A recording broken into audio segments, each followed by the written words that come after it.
death, destruction, and war. With the MAGA people who grew up, I call us like, Generation 9/11, who were told that America was going to be rendered safer, cleaner. All we had to do was agree to go to, well, ironically, war with Iraq because of weapons of mass destruction. The most striking point about the Iran debate is that President Trump has faced more backlash from America First conservatives than the foreign policy class which reviles him. General H.R. McMaster, Ambassador John Bolton, and Chris Christie.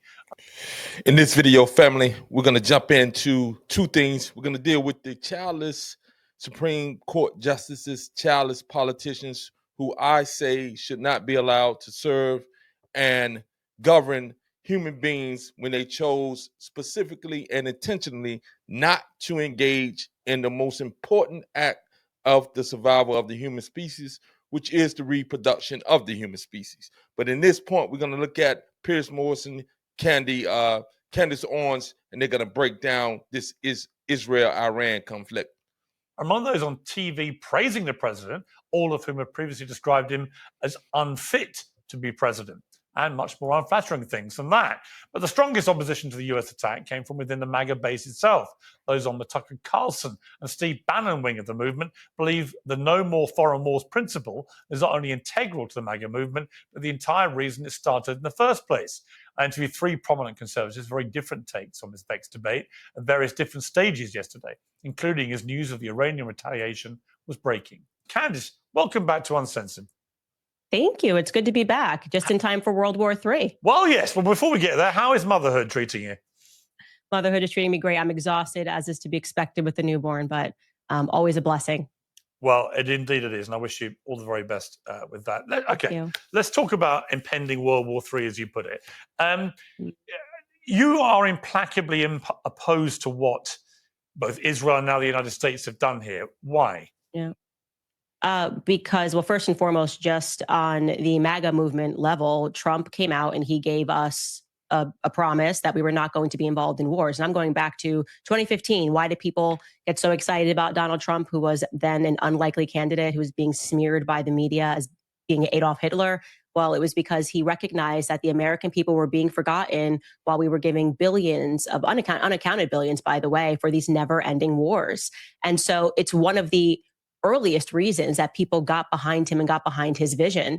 And this is one of the reasons I got behind Donald Trump. It was because he was for, or he appeared to be against these wars in foreign nations. He also had made promises about the border, about deportation, about getting women out of men's sports, which I 100% agree with, and which he's done an excellent job. But he has been compromised by the Jewish and Israeli lobby, and he went in and he bombed Iran. And even though the war is supposedly stopped, the ceasefire is supposedly in place, he violated the tenet of being America first. He became an Israel first individual and was pushed into making that decision because he too is compromised by that powerful Israeli lobby. Allow Candace to continue. And so we're opposed to a regime change because America as a country has a lot of problems that need to be fixed here first. It's that simple. Right, but it's not quite that simple. And I'll explain to you why. Because Donald Trump, I think he's not been inconsistent in the sense that in his first term, he wasn't a pacifist. He killed General Soleimani. He killed Baghdadi, the head of ISIS, and went after them ferociously. He attacked Syria when they killed American troops. He dropped a massive bomb in Afghanistan. It wasn't like he never deployed the American military. And again, here, what he would argue, and has been arguing, is he's not declared war on anybody. What he's done is very specifically target Iran's nuclear capability because of latest reports coming out, which said they had taken the enrichment of their uranium stocks from 3.5% to 60%, and that therefore the leap to weaponization was moving at a pace that couldn't be tolerated. I got to say, I kind of agree. Now, if he suddenly... Again, we're hearing Piers Morse talk out both sides of his mouth, and he's been disingenuous in the fact that we're not talking about going in and making strikes against individuals who pose a real threat or who have killed American troops. We're talking about going to war and going in and supporting Israel, who is and was the aggressor in this war, who unilaterally decided that they was going to go and strike Iran and then beg America to come in and finish their job, because Israel cannot support itself. America supports Israel, and Israel is a war-hawking regime. They're murdering, slaughtering Gazans. Yes, they have the right to retaliate from October the 7th, but they went way beyond that retaliation into a genocide, and then they aggressively attack Iran, cause the potential of having a nuclear weapon. You have a nuclear weapon. United States have a nuclear weapon. Every country in the world has the right to pursue a nuclear weapon, as if every other country has the right to pursue it. That just is what it is. And no, I'm not a back in Iran or anything like that, because I know they would love to kill Americans because of the history of American intervention into that country.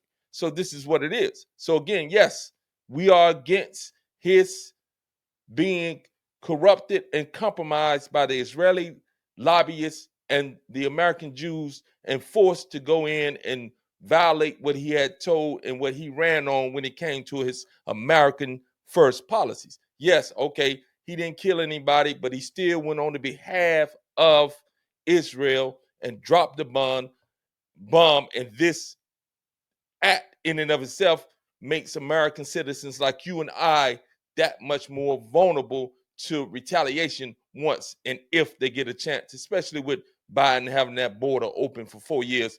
You don't know who you have in here as far as terrorists are concerned. And those who are in power, they will not feel the blunt of any terrorist attack. It's going to be major American citizens like you and me. Allow Candace to jump back in. Commits, troops on the ground, then that becomes a different thing altogether. But even when Trump talked about regime change, I think he meant from within, as we saw in Syria in December, where the people themselves rise up. And if that was to happen, why would that be a bad thing?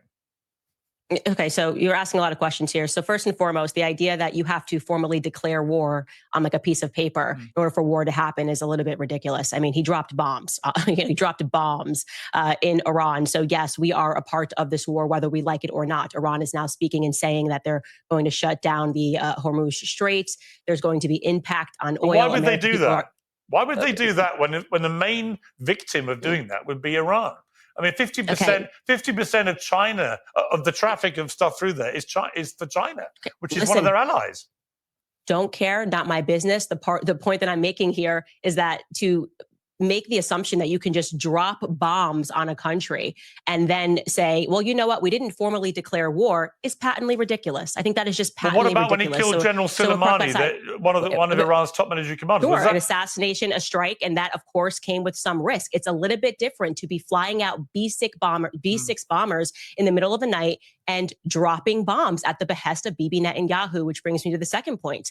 The reason that America wants a regime change in Iran is because Bibi Netanyahu is demanding it. And that answers the question as to why there is this split in the MAGA movement. What we are seeing right now is the infiltration of Israel first people, the neocons, people who have always wanted never-ending wars, and the people who have recognized that following Israel's foreign policy initiatives has led to America being on the decline. And so that's where I stand. I am with the MAGA people who grew up, I call us Generation 9/11, who were told that America was going to be rendered safer, cleaner. All we had to do was agree to go to, well, ironically, war with Iraq because of weapons of mass destruction. It's all of the same rhetoric dating back to 9/11, all of the same tactics of trying to smear people who are against this war as supporting jihadists. It is not my business to affect a regime change in Iran. It's simply not our business. It doesn't impact us one way or the other. And we also are completely done with the idea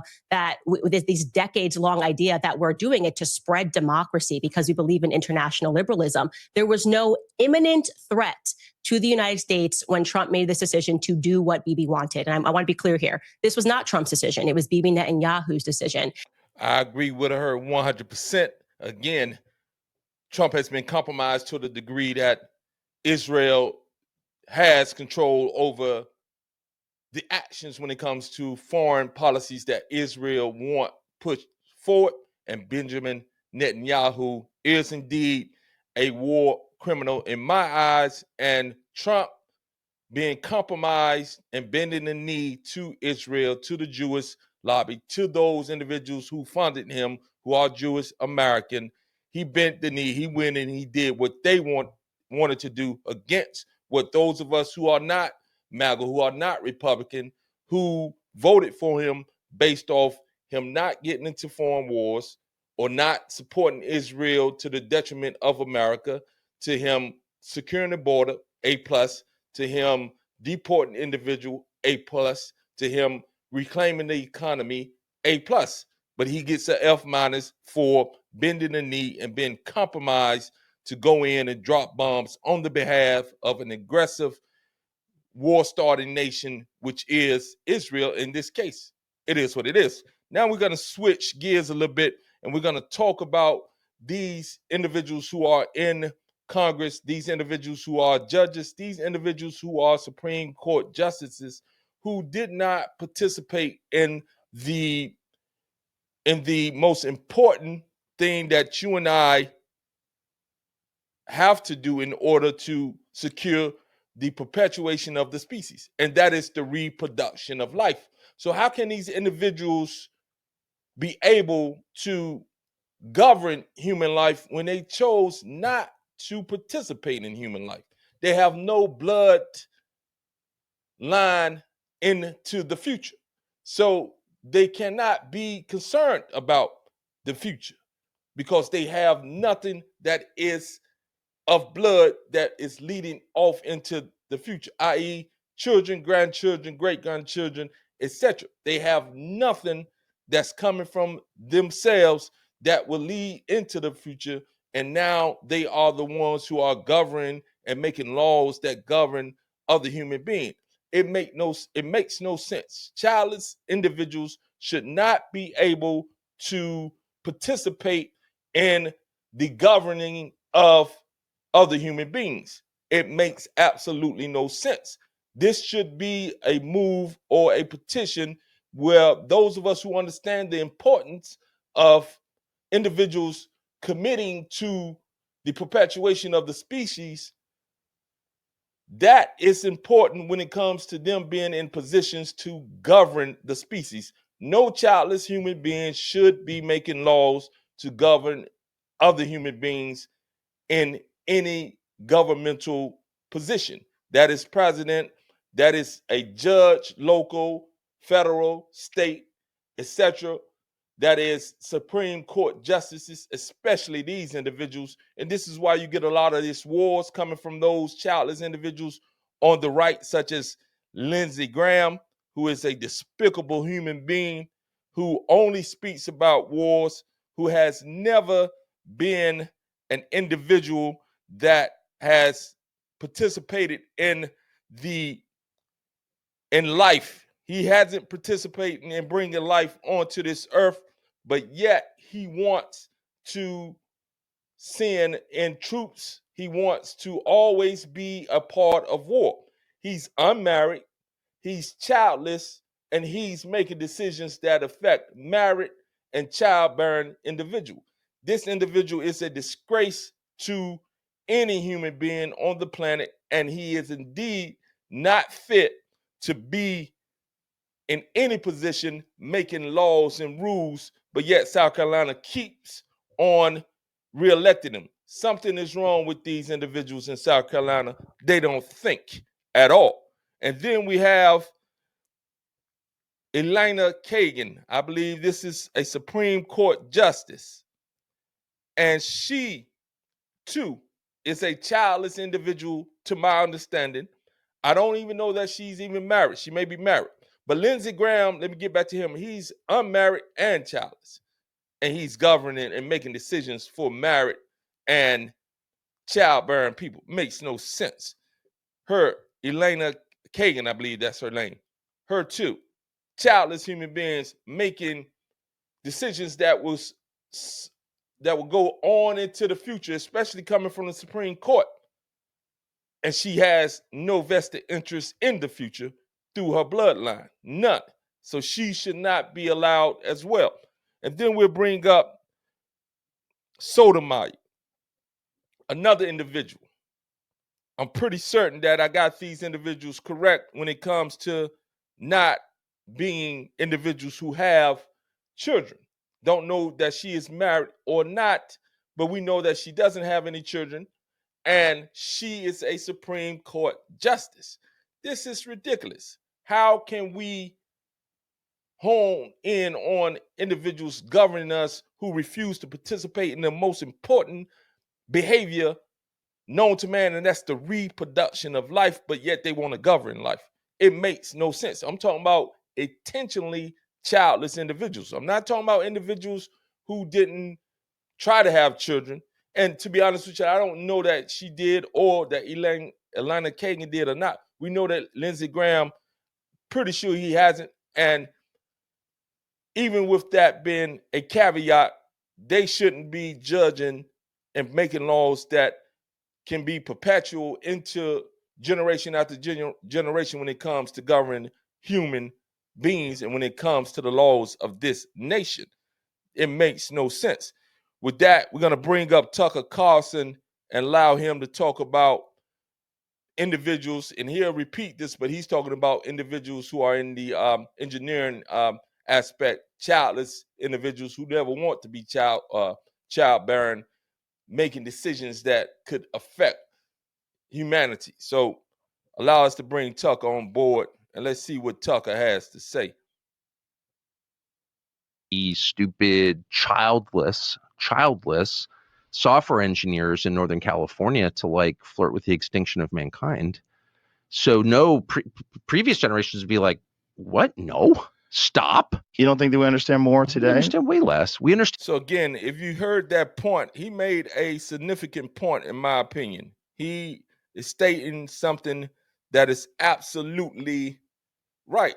You cannot allow childless individuals to make decisions that will affect the outcome of civilization for years and decades to come. These individuals have no vested interest, and therefore they should not be allowed to be responsible for decisions that affect individuals now and into the future. They have no bloodline going into the future.